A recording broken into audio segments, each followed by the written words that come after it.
I'm Dick Nelson. I own Nelson Fine Art. I guess it's the hub of First Friday. Well, this month, May, is East Tennessee State University ceramic students. It's called Seize the Clay, and this happens to be the 6th anniversary show for them. The ceramics, the 3D nature of it just kind of transforms the gallery into just an entire different space, and everybody just really kind of gravitates here. You work with ceramics, Bill. What is your media? What do you like to work with, and why did you pick ceramics? I like to work with clay because it's something I was just drawn to. You get really dirty when you make stuff, and I don't have a problem with that. There's nothing wrong with getting dirty, man. I mean, it's everybody's got to do it at one point. My name is Caitlin Safewright, and I'm from Kingsport, Tennessee. How would you classify the art that you've done? What would you call the media that you work with? Well, I work with ceramics, clay, and I would classify it as sculptural ceramics. None of it is thrown, it is all hand-built. I started out throwing, and I realized that really wasn't my strong point. And when I took a sculptural class, it really introduced me to a whole different kind of way of doing things. My name is Don Davis, and I teach ceramics at ETSU in the Department of Art and Design. What brought you to ETSU, and is ceramics the media that you were concentrating on when you came here? Oh yeah, ceramics has been my life for a while. But I came here because I was asked by the previous professor to teach in a temporary position, full-time temporary, because she was ill, and she asked me to come teach the courses, and so I did. And at the end of that time, she resigned, and I went ahead and applied for the permanent position because I liked being here, and I really love working with these students. What year are you at ETSU? I'm almost a junior. I'll be a junior next fall. You like school? You like school at ETSU? I do. I was at Tennessee Tech for a little while, but then I moved here because I love the landscape, and I just love being where a lot of people are. What do you call this piece that you have here? It's called a Peak of Knowledge, and I sculpted it to look like wood, but I also sculpted it in a way where it kind of makes you think of a book, and it's got it opening up in the front to kind of show you what's inside. So, and these, a lot of people think look like fungus. I kind of got the idea from lichens, even though, well, some lichens look more like this.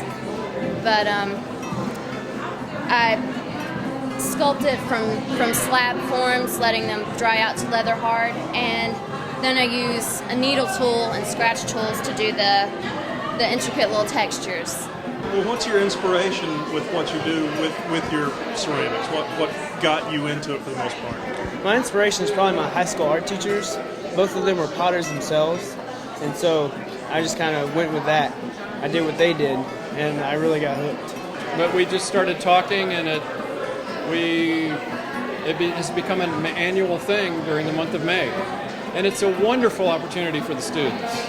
I mean, to be off campus in a downtown gallery location, and that interaction with the community, and having their work displayed in a real exhibition kind of setting is just wonderful for them.